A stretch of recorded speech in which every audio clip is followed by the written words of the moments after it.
परम पूज्य जिन धर्म प्रभाविका आर्यका रत्न 105 श्री सृष्टि भूषण माता जी की पावन प्रेरणा एवं निर्देशन में अतिशय क्षेत्र श्री महावीर जी में कई वर्षों से चतुर्विध संघ की आहार उपकरण आदि की व्यवस्था सुचारू रूप से की जा रही है। आप भी इस पुण्यवर्धक कार्य में अपने परिवारजनों के जन्मदिन, वैवाहिक वर्षगांठ एवं पुण्यतिथि पर एक दिन की आहार व्यवस्था में अपना सहयोग देकर पुण्य का संचय अवश्य करें। 1,11,000 से अधिक राशि दान देने वाले परिवार का नाम शिलापट पर अंकित किया जाएगा और शिरोमणि संरक्षक कीर्ति स्तंभ बनने वालों का विशेष आरक्षण रहेगा। इस पुण्य के कार्य से शीघ्र जुड़कर अपना जीवन धन्य करें। और हाँ, पूज्य माताजी के मंगल प्रवचन श्रवण कीजिए प्रतिदिन सिर्फ पारस चैनल पर।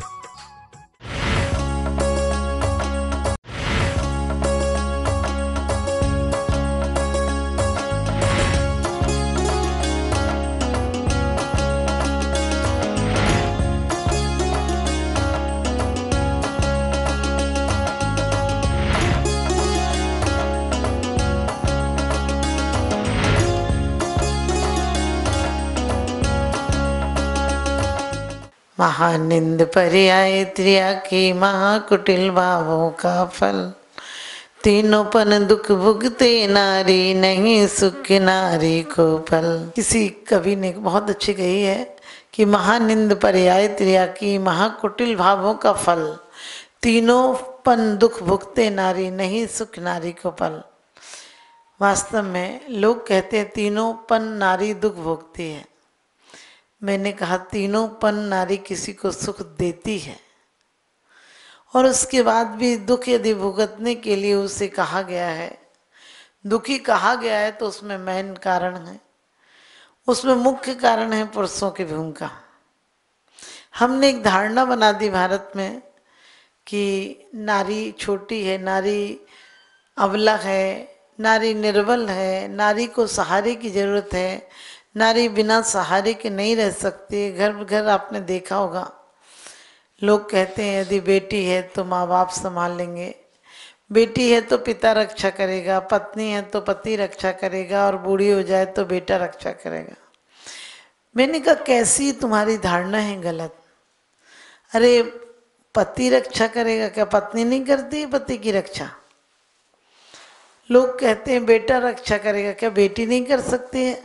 अरे बेटियों ने वो नाम दिलाया है जो बेटों ने भी नहीं दिलाया है। कहते हैं बेटा से बेटी भली जो कुलवंती होए, बेटा से बेटी भली जो कुलवंती होए, नाम कमाबे माई बाप को देश बढ़ाए हो। बेटा से बेटी भली जो कुलवंती होए, नाम कमावे माई बाप को देश बढ़ाई होए। बेटा कितना भी अच्छा हो, सिर्फ अपने पितृपक्ष को उज्जवल करेगा, लेकिन बेटियां यदि सच्चरित संस्कारवान होंगी तो अपने पितृपक्ष को और अपने ससुराल पक्ष को, दोनों पक्ष को उज्जवल कर देती हैं। क्योंकि नारियों ने बहुत सम्मान दिलाया है, लेकिन बस शर्त इतनी सी है कि संस्कारित हो नारी। नारी ने देवों के आसन कंपायमान कर दिए हैं। नारी ने चाहे तप के मामले में देखो, चाहे व्रत में, चाहे संयम में, चाहे सील में, और चाहे समर्पण में, पति कर्तव्य परायणता में देखो, मैना सुंदरी ने क्या इतिहास रचा है। पिता ने यदि कोढ़ी दे दिया तो उसने कोढ़ी भी स्वीकार कर लिया, और स्वीकार नहीं सहज स्वीकार कर लिया, उसकी सेवा में कोई कमी नहीं रखी। और पुरुषों का इतिहास देखो, जरा सी दिक्कत आई पत्नी को छोड़ देते हैं, बोले पत्नी तो दूसरी हो सकती है। मैंने कहा ऐसी कैसी धारणा है? ये दाम्पत्य जीवन है, एक जीवन साथ जीना है जिसके साथ, उसके लिए ऐसी गलत धारणा क्यों बनाई है?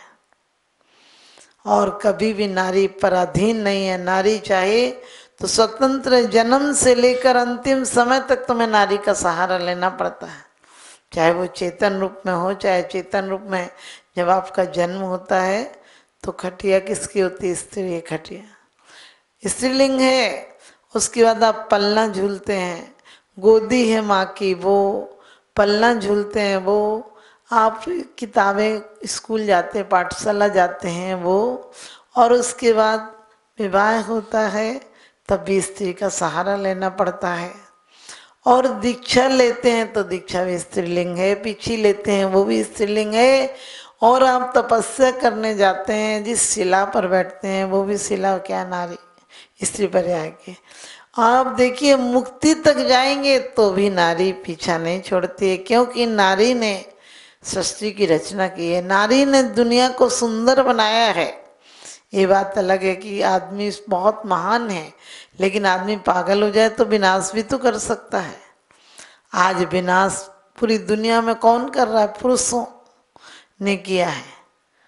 क्योंकि आज जितने दुनिया में युद्ध हुए हैं वो किस कारण से हुए? नारी की भूमिका नहीं रही। लोग कहते हैं नारी का दर्जा पश्चिम में बहुत ऊंचा रहा। मैंने कहा पश्चिम ने भी गलती कर दी, नारी को भोग की सामग्री मान ले, और यहाँ भी गलती कर दी, पद दलित मान लिया पूरब में। दोनों ने गलत किया। और नारी, आज की नारी माना कि बिल्कुल अपने लाइन को पार कर चुकी है, लक्ष्मण रेखा को पार कर चुकी है।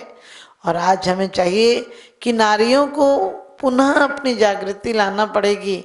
लोग कहते हैं नारी तो क्या है, नारी पैर की जूती है। मैंने कहा पैर की जूती है भोग के कारण, लेकिन सिर की पगड़ी हो जाती है तपस्या के कारण। रामचंद्र जी ने भी सीता को नमस्कार किया है जब हारिका हो गई तो। और एक नहीं, महान महान लोगों ने, कृष्ण की बहन जिसको सिंह खा गया था उसकी देवताओं ने पूजा की थी। तो एक बात निश्चित है कि नारी यदि अपने पर आती है, अपनी महानता दिखाती है, तो आपने पढ़ा होगा इतिहास में, चाहे इंदिरा गांधी हो, चाहे झांसी की रानी हो, चाहे मदालसा हो, चाहे चंदनवाला हो, इन लोगों ने वो काम कर दिए जो कि दुनिया में कोई पुरुष भी नहीं कर पाया। फिर भी हमारी धारणा गलत रहती है कि स्त्रियां तो स्त्रियां हैं, वो क्या कर सकती हैं। मैंने कहा वो क्या नहीं कर सकते हैं? वो दुनिया को रच सकते हैं, तीर्थंकर को पैदा कर सकते हैं, तीर्थंकर को संस्कार दे सकते हैं और परमात्मा तक बना सकते हैं। इसलिए हमें धारणा बदलनी होगी। हमें धारणा बदलने के साथ साथ अपनी नारी जाति को बहुत संस्कारवान और शिक्षित करना पड़ेगा। मात्र किताबी शिक्षा से नहीं होता है, उसके अंदर प्रेम वात्सल्य होगा तो वो पति को भी पतन से बचा लेगी, पुत्र को भी पावन बना देगी और पितृपक्ष को भी उज्जवल कर देगी। लोग कहते हैं नारी संसार में विषबेल नारी तज गए योगीश्वरा, लेकिन मैंने कहा दूसरी लाइनें भी पढ़ा करो। निज वनिता विन सकल नारी सो रहे विरक्ता, यानी गृहस्थ अपनी पत्नी के साथ रह सकता है। हमारे यहाँ भोग प्रधानता नहीं है, एक ही पत्नी के साथ रहते रहते एक सीमा ऐसी आती जब वो विराम पा लेता है, विश्राम पा लेता है, और उसकी पत्नी से प्रेम कम नहीं होता बल्कि बढ़ जाता है, पवित्रता आ जाती है और वो साधना के मार्ग पर साथ साथ चली जाती है। नारी का समर्पण देखो, सिर्फ दिल में पति माना था नेमी को, नेमिनाथ को दिल से पति माना था, कोई विवाह नहीं हुआ था, फेरे नहीं पड़े थे, कुछ नहीं हुआ था, लेकिन उसके बाद भी पति के मार्ग पर साथ साथ चली जाती है। कोई पुरुष ऐसा होगा कि नारी जाए तो पुरुष भी चला जाए साथ साथ। ये बात मानी कि जितने लोग मंदिर आते हैं ना वो नारी के धक्के से ही आते हैं। तो मंदिर जाओ धक्के देती है, बच्चों को भी धक्का नारी ही देती है। जितनी भीड़ मंदिरों में दिख रही है वो सब नारी के कारण दिख रही है। वैसे भी किसी भी सभा में देख लेना, धार्मिक सभा में यदि पुरुष 100 होंगे तो नारियां 300 दिखेंगी, क्योंकि नारी के अंदर धर्म है, वो जन्म से जानती है, उसके अंदर ऐसा लोचपूर्ण जीवन है, उसके अंदर ऐसा समर्पण का भाव है कि कुछ भी कर सकती है। तो नारी यदि अपनी वासना पर आ जाए तो जीवन को नरक की तरफ धकेल देती है, और यदि साधना के मार्ग पर उंगली पकड़ कर चले, सधर्मी नहीं है वो, अर्धांगिनी है वो कोई सामग्री नहीं कि जब चाहे बदल दो। आज से 1500-1600 ईस्वी में अमेरिका में क्या था, नारी के बैंक अकाउंट नहीं खुल सकते थे, नारी कोई वोट नहीं डाल सकती थी, नारी को अकेले जाने की इजाज़त नहीं थी, या तो बेटा जाए या पति जाए, और पति और बेटा दोनों नहीं हो तो पड़ोसी जाए। अरे हद कर दी। फिर धीरे धीरे कहते हैं कि लोगों ने पुरुषार्थ किया और नारी को सम्मान दिलाया। लेकिन आज नारी सम्मान पाकर अपने सम्मान की रक्षा नहीं कर रही है। हमें जो एक नारी का कर्तव्य होना चाहिए वो आज अंग्रेजी शिक्षा नहीं सिखा रही है, पश्चिम की सभ्यता में एकाकी रहना बता रही है, और उसके कारण हमारे परिवार टूटते जा रहे हैं, हमारे संस्कार बिखरते जा रहे हैं। जहाँ घर में प्यार मोहब्बत रहती थी, जहाँ घर में प्यार की चहक रहती थी, बेटियां घर में ही रहती थी, पढ़ाई लिखाई भले करती थी, लेकिन देहरी के बाहर पैर नहीं जाता था, और उसके कारण हमारी मर्यादा बनी हुई थी। आज देखिए नारियां पुरुषों से आगे जा रहे हैं, लेकिन मैं कहती हूँ आगे कोई भी चला जाए, या चीन रूस जापान सरस कोई भी आगे बढ़ जाए, जब तक सद्ज्ञान नहीं होगा सब फीके पड़ते जाएंगे, और ये भौतिकता के सुख साधन नरकों को गढ़ते जाएंगे, ये भौतिकता के सुख साधन नरकों को गढ़ते जाएंगे। तो ध्यान रखना, हमें नरकों को नहीं गढ़ना है। आज घर घर कलेश है, परिवारों में टूटन है, बच्चों में उपेक्षा का भाव है, क्योंकि जब दोनों नौकरी करते हैं और बच्चे बेचारे आ भी जाते तो माँ भी फोन पर लगी है, बाप भी फोन पर लगा है, बच्चा किसके पास जाएगा? यदि नौकर के पास पलेगा तो नौकर का ही हो जाएगा, उसका तन नौकर हो जाएगा, उसका मन नौकर हो जाएगा, नौकरों की हालत पर जी सकेगा, नौकर नहीं रहेंगे तो वो जी नहीं सकेगा। आज यही कारण है घरों में बाई आती है काम करने वाली, अपनी सास को चाय बना के दे या नहीं दे, नौकरानी को जरूर देती है। नौकरानी से हंस हंस कर बात करती है, क्योंकि हमने जो स्वावलंबी जीवन है उसको छोड़ दिया है, और उसके कारण आज हम बहुत दूसरों पर परासित हो गए। इस मशीनरी का क्या होगा? धन मिला है तो पूजन करो, स्वाध्याय करो, आंखों को सार्थक करो, जुबान को सार्थक करो, हाथों को दान देकर सार्थक करो, हाथों को माला फेरकर सामायिक करके मन को बहुत सुंदर बना के रखो। अपने जीवन में तुम्हारे किस प्रकार का जीवन हो, इसका तुम्हें अपने आप निर्णय करना है। जीवन में तुम्हारे अंदर किस प्रकार के संस्कार भरना है। तुम नारी हो, मात्र मिट्टी की पुतले नहीं हो कि तुम्हें जब कोई जी चाहे तोड़ दे और अपना ले और घर के शोपीस में रख दे। तुम्हारा एक जीवन उज्जवल जीवन है। तुम चाहो तो अपने व्रत उपवास करके, दान देकर, संयम करके, बच्चों को संस्कारित करके पुनः राम राज्य ला सकते हो, पुनः महावीर जैसी संतानें उत्पन्न कर सकते हो। लोग कहते हैं कि अब तो महावीर नहीं होते हैं। मैंने कहा क्यों नहीं होते? तुम दिल तो पैदा करो, तशला जैसा कल महावीर आ जाएंगे। क्योंकि व्यक्तित्व का निर्माण करने के लिए भूमि अच्छी चाहिए, और नारी एक भूमि है। लव कुश को सीता संस्कार देती है तो तद्भव मोक्षगामी बना देती है। अंजना हनुमान को संस्कार देती है तो तद्भव मोक्षगामी नहीं, दुनिया में महापुरुष बना देती है। और वो भी किस समय? औरतें कहती क्या करें, घर में समस्या ऐसी। अरे अंजना से बड़ी समस्या तुम्हारी है क्या? नारियां कभी भी हताश होती, बोले मेरे घर का माहौल ऐसा है। हमने कि घर का माहौल उस समय की आप कल्पना कर सकते हैं जब पति तीर्थ यात्रा के बहाने पत्नी को छुड़वा देता हो। लेकिन फिर भी नारी की मर्यादा देखिए, कहती है कि जिस प्रकार से लोकापवाद के भय से मुझे छोड़ दिया, धर्म को मत छोड़ देना। उस आपत्ति काल में भी पति का हित का चिंतन था। पति का इस लोक में तो क्या परलोक में भी अहित ना हो जाए।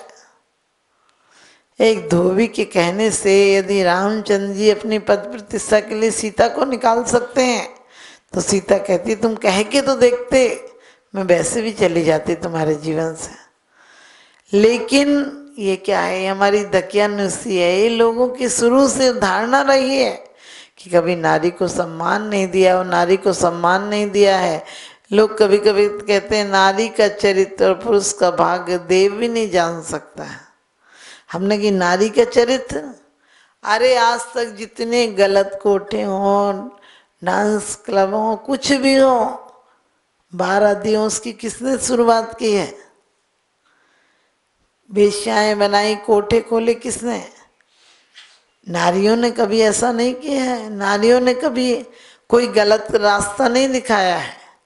लेकिन मैं कहती हूँ आज की नारी को अपने संस्कार बचाने के लिए शुरू से धर्म आराधन करना पड़ेगा। अपने चित्त को वासनाओं पर रोक लगानी पड़ेगी। अपनी इच्छाओं को सीमाओं में बांधना पड़ेगा। यदि इच्छाएं सीमा में नहीं बंधी, अपनी इच्छाओं को सीमाओं में बांधे रखिए, वरना ये 100 गुनाहों में बदल जाएंगे। सृष्टि मंगलम सेवा समिति में आहार, उपकरण, ज्ञान, औषध एवं करुणा जैसे महान कार्यों में सराहनीय सहयोगी परिवार हैं। श्री विनय कुमार जैन, श्रीमती सरिता जैन, शालीमार बाग, दिल्ली। पाटोदी परिवार, कतरास। श्री सुशील कुमार जैन, धर्मपत्नी Shrimati Nirmal Jain, Shri Arihant oil and general mills, तहसील रोड, जगरांव, पंजाब। श्री भूपेंद्र जैन, श्रीमती ममता जैन, शालीमार बाग, दिल्ली। पांड्या परिवार, डेह, जिला नागौर, राजस्थान। प्रतिष्ठान सुगनचंद फूलचंद पांड्या, डेह, जिला Nagaur, Rajasthan. Sethi flour mills private limited, Chargawa, Gorakhpur, Uttar Pradesh. परम पूज्य जिन धर्म प्रभाविका आर्यका रत्न 105 श्री सृष्टि भूषण माताजी की पावन प्रेरणा एवं निर्देशन में अतिशय क्षेत्र श्री महावीर जी में कई वर्षों से चतुर्विध संघ की आहार, उपकरण आदि की व्यवस्था सुचारू रूप से की जा रही है। आप भी इस पुण्यवर्धक कार्य में अपने परिवारजनों के जन्मदिन, वैवाहिक वर्षगांठ एवं पुण्यतिथि पर एक दिन की आहार व्यवस्था में अपना सहयोग देकर पुण्य का संचय अवश्य करें। 1,11,000 से अधिक राशि दान देने वाले परिवार का नाम शिलापट पर अंकित किया जाएगा और शिरोमणि संरक्षक कीर्ति स्तंभ बनने वालों का विशेष आरक्षण रहेगा। इस पुण्य के कार्य से शीघ्र जुड़कर अपना जीवन धन्य करें। और हाँ, पूज्य माताजी के मंगल प्रवचन श्रवण कीजिए प्रतिदिन सिर्फ पारस चैनल पर।